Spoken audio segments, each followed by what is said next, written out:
Hello everybody, welcome back to Herbies Garage. Today we're going to be taking out the 2002 Honda GL1800 Goldwing for the first ride. Go ahead and start it up here. I pulled it out of the garage. Still cold.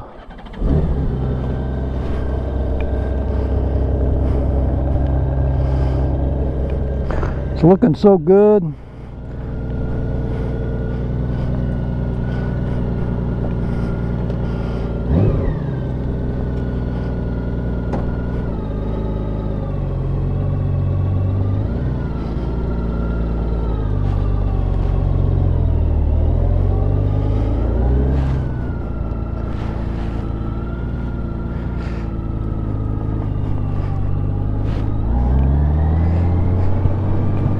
Ooh, it's a little sunny. I better put my shield down.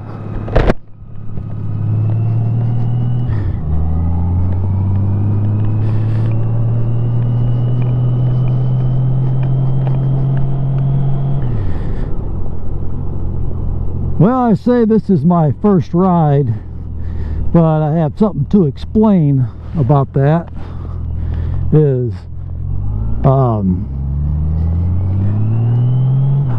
I did take a ride right after I got my rear tire installed, and I was wanting to, check it all out and everything, and I was going to post that video. Well, after going through the video, it's like, man, that video is horrible. The wind noise is just terrible. I didn't like it, so I had to scrap the video. And now here it is, I don't know, a week or two, probably a week later, something like that. Thought I'd go ahead and remake it. So this isn't my first time being on it, because after I made that video, I took a couple of rides, and they were pretty long rides, almost a couple hundred miles each time. So I've got about 400 miles on it since I bought it. And I'm here to tell you that everything feels really good.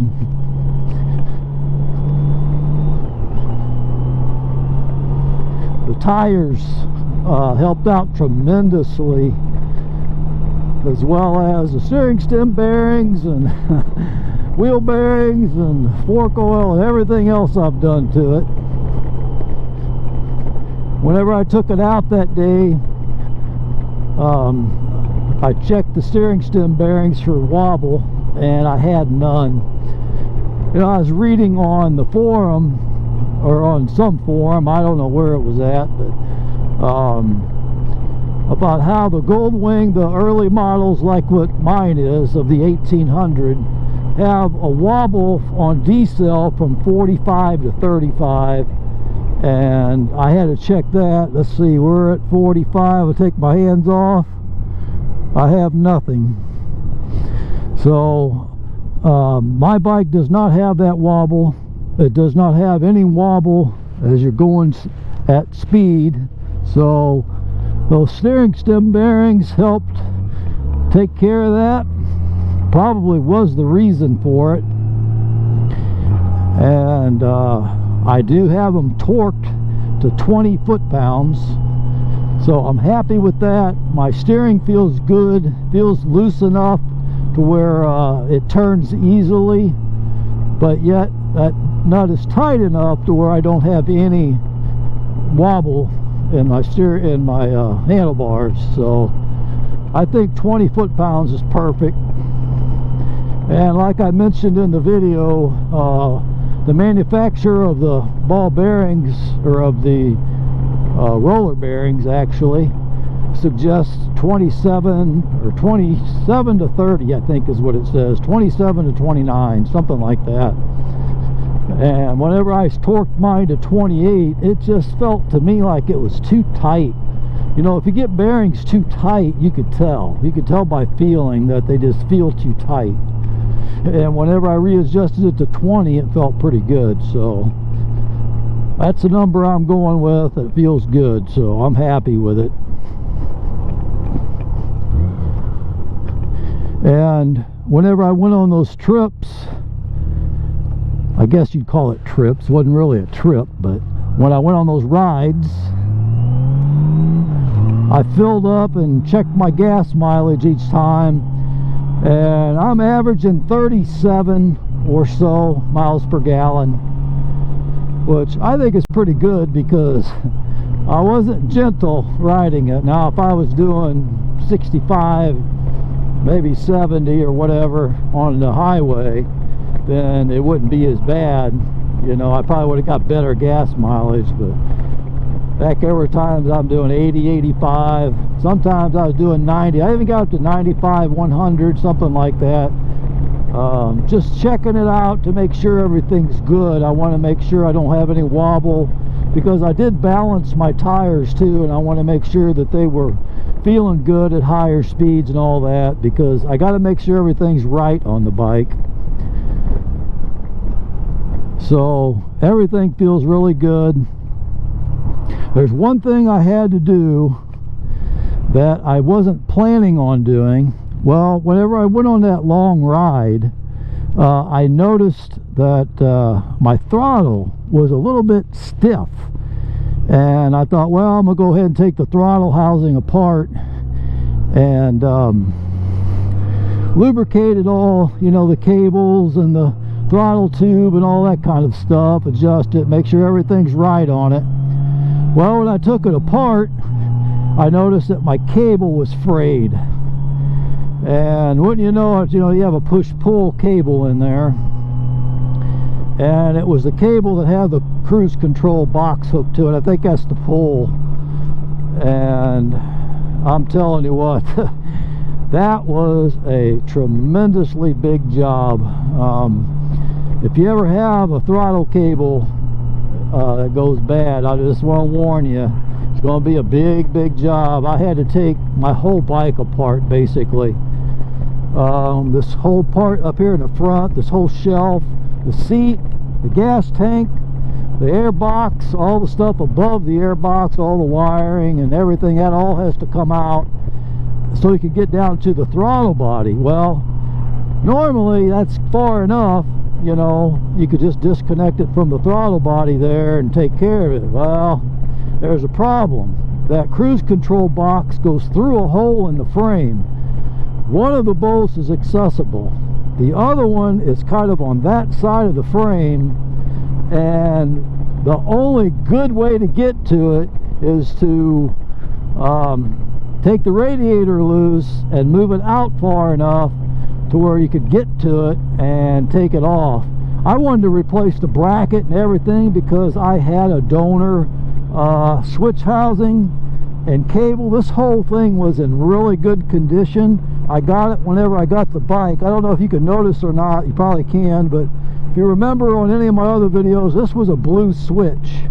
Now this on-off switch for the Cruise has got the standard switch, and as you can see, the writing on it all looks really good. It's not sun faded, everything looks good. Well, the cables on it were good too, so I just mounted the whole thing in it, and it had the bracket on that cruise control doohickey thing, and so I just put the whole thing in my bike. Well, in order to get all of that in, you have to loosen the radiator. In order to loosen the radiator, you have to take the whole front end apart, because the side panels over here, the orange panels, the colored panels, those are attached to the front. It's all one piece that has to come off. Oh my goodness. So you have to take the windshield, the front garb, all of that stuff off, unplug the headlights, take the whole front end off. It was a huge job. I don't know how many hours it took me, probably 10 hours, maybe more. I mean, I took my time on it. I got everything right. It works well. I'll show you. Let me hit the cruise control on button. As you can see on my dash, the cruise control came on. And then where's the set button? Okay, now I'm going to set my cruise control. Now you can see down there the green light, the cruise is set. My hand's off the throttle, and it's working perfectly. Now I can show you, I can take both hands off, and there is no vibration, no wobble in the steering handlebars whatsoever. It's nice and smooth, feels really, really good. I'm very pleased with all of that. And now that I got this back to looking right and everything's going good on it, I'm happy with it. Now all I gotta do to take that cruise off is I'll hit the brake and it comes off. So everything is working like it's supposed to. I'll hit the button and turn the cruise off. A lot of times I leave that cruise button on. On my GL1800 I just left it on all the time because that button wants to stick. So I use it all the time when I'm on the highway, on the interstate. So I always left it on.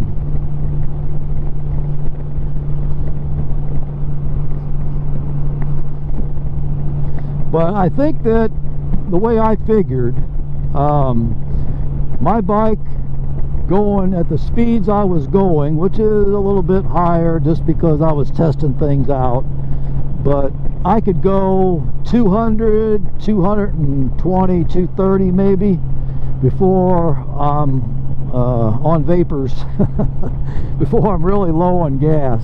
I know I could go 200 miles before I fill up. I think that would be about the time where the light would come on, but I'm happy with that. 200 miles in between trips. Believe me, I'm ready for a break by then anyway. So the tires feel really well balanced. I don't have any shake or vibration in that either. Wheel bearings, all that stuff is doing good. And I also, you know, like I said, this video is a little bit past where my tire change video ended. And I also changed the brake fluid all the way around front and rear, and that's, you know, not a huge job, but you have to do it in sequence, you have to do it right and all that kind of stuff in order for the air to all be bled out and all the bad fluid to be taken out, because believe me, my fluid was horrible. And not only did I do it on camera the first time, I went over it and did it a second time because I wanted to see if there was still any rust in it, and in two of the bleeders it still had rust in it, so I bled it out really, really good again. And I also changed the clutch fluid, put new fresh clutch fluid in it, and it was the same way on that one. It was horrible. Hasn't been done in a long time, so I'm getting caught up on things. I'm pretty close to almost being done. I need to change the coolant, flush it out. I'm going to flush it with distilled water and stuff like that. I'm not going to use cleaner. I used cleaner whenever I did my GL1500, but I'm not going to do it this time. I'm just going to flush it out with distilled water and then put regular Honda HP2 coolant in it. You know, there's a lot of people who use different coolants and stuff, and you know, it doesn't, you know, as long as you use the right stuff, silicone free and borate free or whatever it is, something like that, then you'll be fine.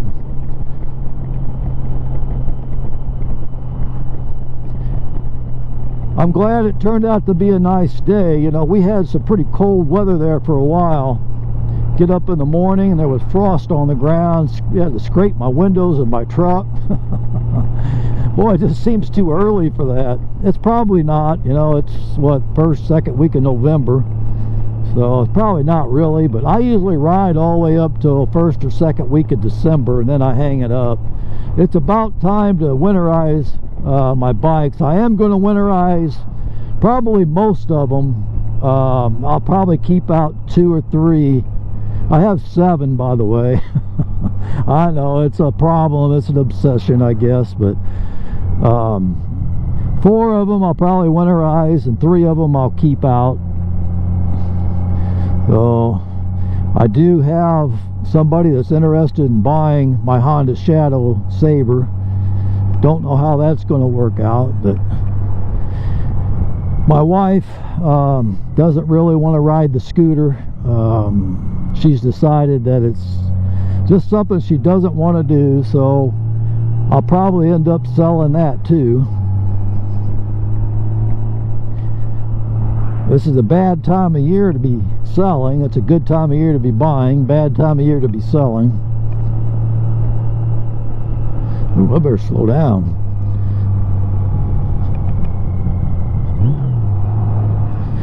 I also have to change the spark plugs. I did change the air filter while I had it all tore apart for the throttle cable, but I also have to change the spark plugs.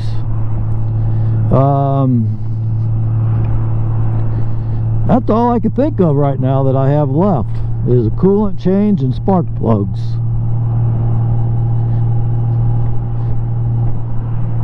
As you can see, I got me a cup holder. It's not the best. I mean, it works good, but it had this bracket on it.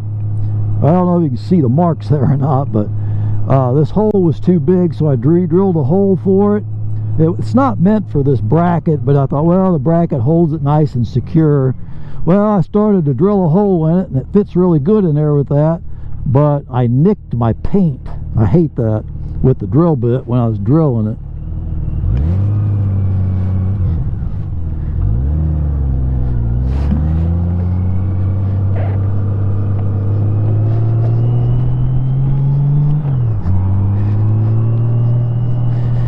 My automatic turn signal cancelers are working, which I really like that. But one thing I noticed is I had the same issue with my GL1800. If you're on a road and you're slowing down and you have your turn signals on, and if you go too long, those turn signals will cancel. And if you're not watching them, you're still slowing down, and you don't have your turn signal on.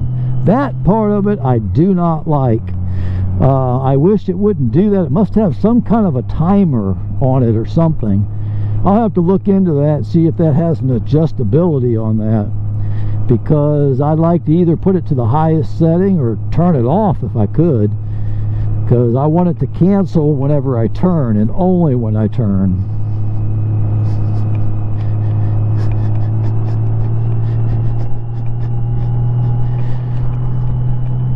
And if you're wondering about the 15 weight oil I put in it instead of the 10 weight, I think it feels really good. This is a pretty bumpy road here. One other observation I had about this, I mentioned this when I rode my buddy's bike, was that when you're in top gear, like right now, it has an OD, overdrive light, so I know I'm in the top gear. I'm in 5th gear. The GL1800 doesn't have that, and I like that addition. That's really nice. Not that you really need it, but you know, it's nice to know, you know, whenever you're in top gear, so you're not searching. Because even though, you know, 5th gear is geared pretty low, you still have, or geared pretty high, I mean, you still have the tendency, you know, sometimes to go for another gear. I did that in my FJR all the time.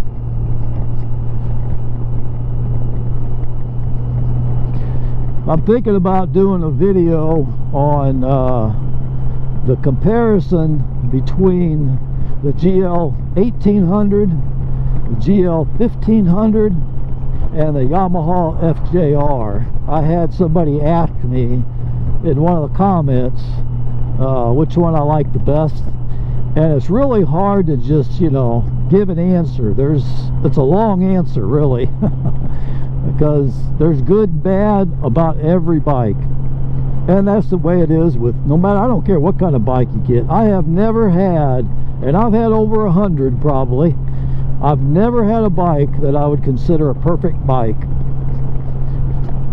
There are some that are better than others, and you know, I'd like to keep the best bikes. You know, if I had to do over, I'd keep a certain handful of bikes and just change out a bike every now and then with something different. Because what I've been doing, especially the last 10 years, is switching bikes out every year. Sometimes I'll keep them a little bit longer, but I like to, you know, have the experience of experiencing different motorcycles, you know, and there's still a lot more of them that I'd like to try out. BMW K600 1600, I mean, is one that I would really like to try. Oh my goodness, there's so many other ones. The Kawasaki Concourse 1400. I had a Kawasaki Concourse 1000, but I like to have a 1400. And I was actually kind of looking at those whenever I looked at this 1800 Goldwing. And there's some things about that I would probably prefer over the Goldwing, but I don't think I could beat the comfort of this. This bike is really comfortable, especially with this backrest, the driver's backrest. You know, it's really nice having that. And this has got some pretty sporty energy to it. I mean, it's not like a sport bike where you can, you know, snap on the throttle and just feel the exhilaration, but it will accelerate pretty fast. The FJR had a whole different feeling to it. I don't want to give away some of that, but if you guys want to know my thoughts on those three bikes, because all three of them really are considered a touring bike. FJR is, you know, a sport touring bike, but all three of them are considered touring bikes. And if you'd like to know my thoughts on them, let me know in the comments, and I might do that video. I'm still not real sure if I'm going to or not. I had to adjust the slack in my throttle before I left because it felt like it was a little bit loose. Feels really good now.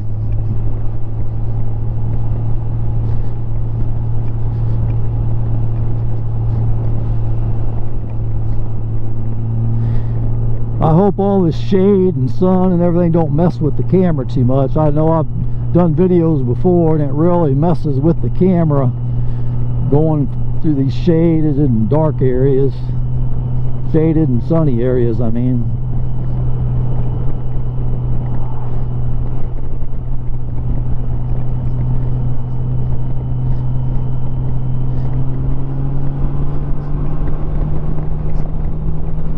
I get it up to speed a little bit.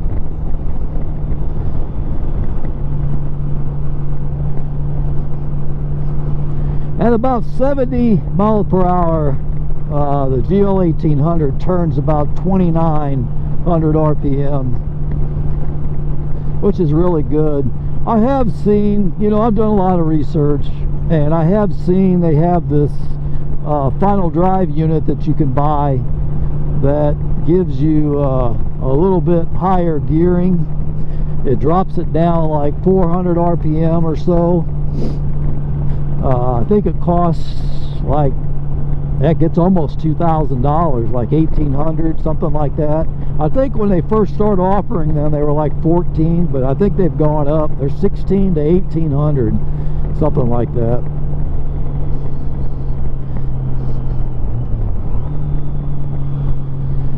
I'm gonna turn here. Now see, I've got my turn signal on. I'm gonna take my time turning. I'll see if it'll cancel. Yep, it canceled. So I gotta turn it back on. That's one thing I don't like. If I could change anything about the bike, it would be that.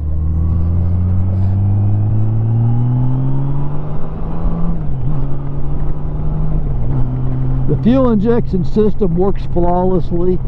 I haven't had any issues with it. I was kind of concerned because it looked like this bike had been sitting for a while. When I took it all apart to do my throttle cable, I bet you I had 50 or 60 stink bugs embedded in there. A lot of them were down there around the computer area, the ECU. Oh, I'm glad that I did that and took it all apart and got all them out of there. I don't know if they eat wires, or, you know, if it gets cold out, you know, they may try to squeeze in the connection to warm up. It might be warm in there with power going through it. I don't know, but I got rid of them all. They're all gone. I've got my windshield pulled all the way up whenever I had everything apart, I got everything freed up really nice, so that windshield moves up and down really easily. I really like the fact that I can move it like that. There's many times that you prefer a taller shield, and there's many times you prefer a shorter shield. Summertime, I'd much rather have a shorter shield, and I'll open this vent up here and get some cool air going across me. It does have upper and lower vents on this. The upper vents come through that top part, and the lower part down there allows air to pass through down here, so you do get some fresh air on you if you need it. That is really nice. I noticed the difference between this one and my GL1800 is my GL1800 had heater things to where, like, it has these metal collector pieces around the exhaust, and it allows the heat to go up that, and then that goes into a tube that comes out the vent down here. So in the winter time, you can open it up and actually get some heat coming out of it. Now, if you ride in the winter time, that would be awesome. Myself, I don't really need it because I don't ride in that cold of weather, but I did use it when we went down the tail of the dragon that time, and it got cold. It does help.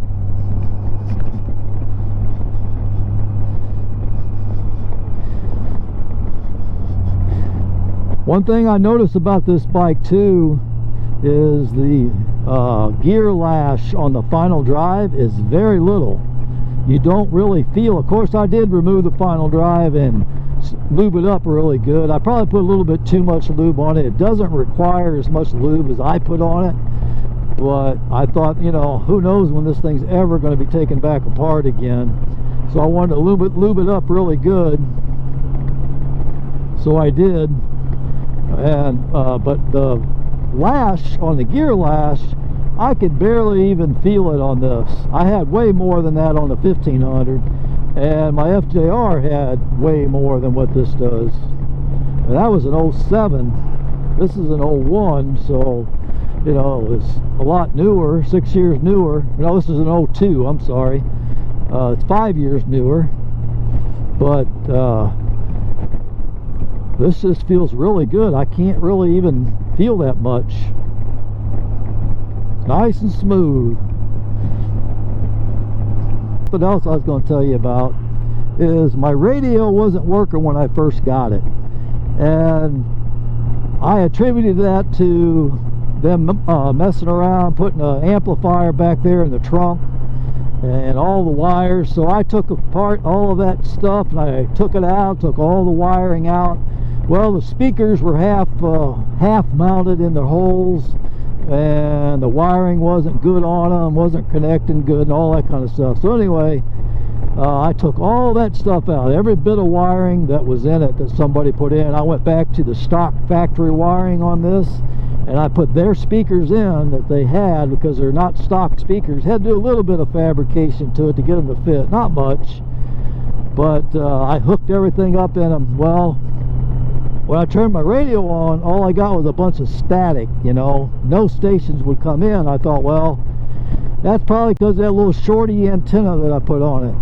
And then I got to think a little more about it. I thought, no, even if it was a problem with that shorty antenna, I should have some stations come in, at least a little bit. I didn't have anything. So my assumption was that they didn't have the antenna cable hooked up to the radio. Well, when I had to take all this stuff off underneath here, above here, I did notice they did not have the antenna wire hooked to the radio. So I went ahead and plugged that in, hooked it up, and guess what? Yeah, a radio works. Now, I mentioned before, I don't listen to radio. I'm not a big radio listener on a motorcycle. I love to be out here and to feel the weather and just a beautiful day. I just love it, you know. I don't really need the entertainment from the radio. But the next guy that buys this bike, you know, he may want a radio. So now he's got one that works. I'm gonna get up here on the interstate, and we're gonna get up to about 80. Show you how good and smooth this does up on the interstate.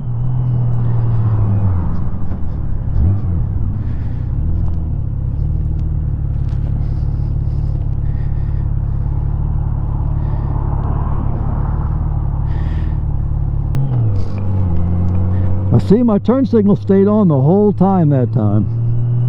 That's kind of strange why it does that.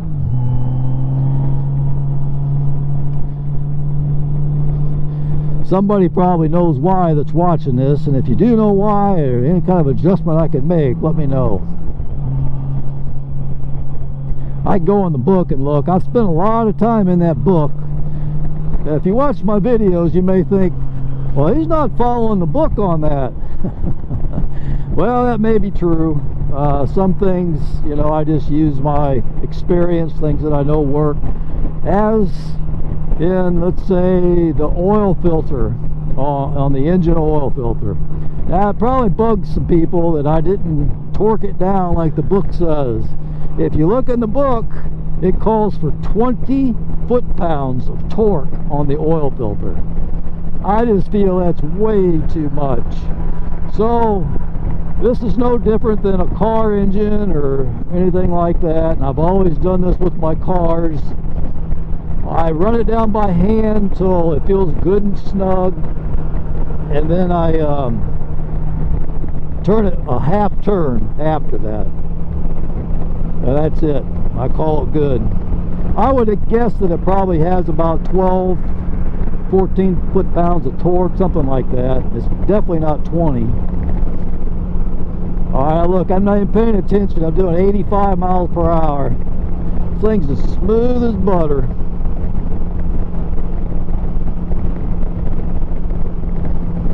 I think I could go all day at this speed. People are getting off work, so they're going a little bit faster right now. What time is it? 3:27.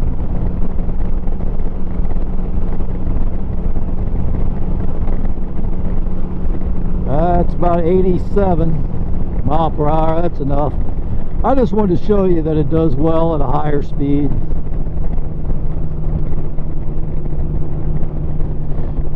And whenever I put everything back together, I got everything correct. I got parts that were missing put on, like there's a piece down here that goes above the handlebars. I put that on, and the reason why it didn't have that was because they had put riser blocks that come back about an inch and raise it up about a ½ inch, and you couldn't put that piece in there with those on there, and I just wanted to bring it back to the factory stock. So I took those blocks out and I put that piece underneath there. It's underneath this down here, and I put that in. I had to order that from eBay because I didn't have it. And the riser blocks, I still have those. I don't really know why they put those in there, because the handlebars feel like they're at a comfortable level already, comfortable spot, I should say. I'm happy with it. So I'm glad to have those taken off. And, you know, there were fasteners missing. There was those little spring clamp clips, you know, that have the nut on the back of it that you screw a bolt into. Some of those were missing, especially over here on the sides. And I had some pop pins, those plastic pop pins missing. I got everything put back with a bolt in it. There's nothing that I know of anyway that's missing a bolt or a pop pin. I got everything put in. So this bike's getting to be tip-top shape. I'm very pleased with it, and if we ever take it on a trip, I don't have to worry about it so much.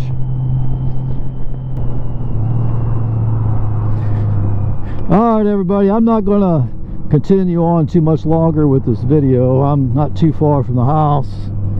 We got 54 miles that I've rode. Let's see, I think I left with about 18, so I got a good little ride in. And I just wanted to show you guys everything about the bike so far. It's a very beautiful bike. Here, I'm gonna tell you what, let me pull off over here and we'll take a look at it again.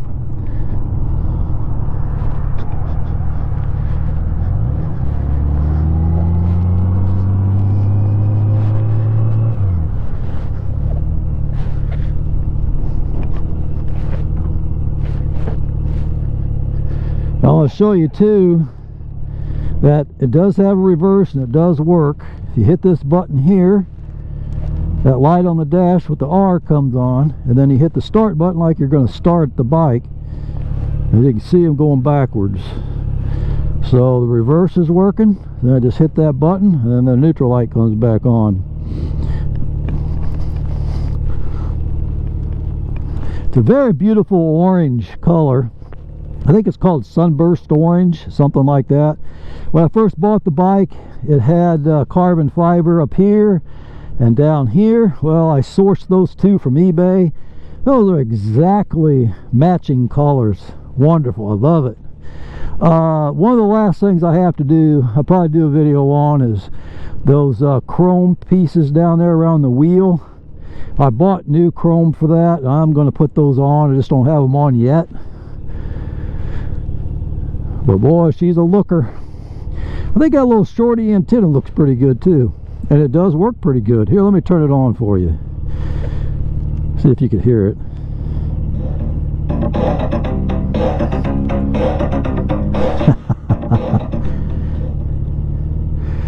Alright, that's it. I just wanted to show you that it does work. Alright, that's it. This is the 2002 Honda GL1800 Goldwing, and this is my first ride video. Alright, thanks for coming along with me and going for a ride, and I will see you on the next one. Thanks for watching.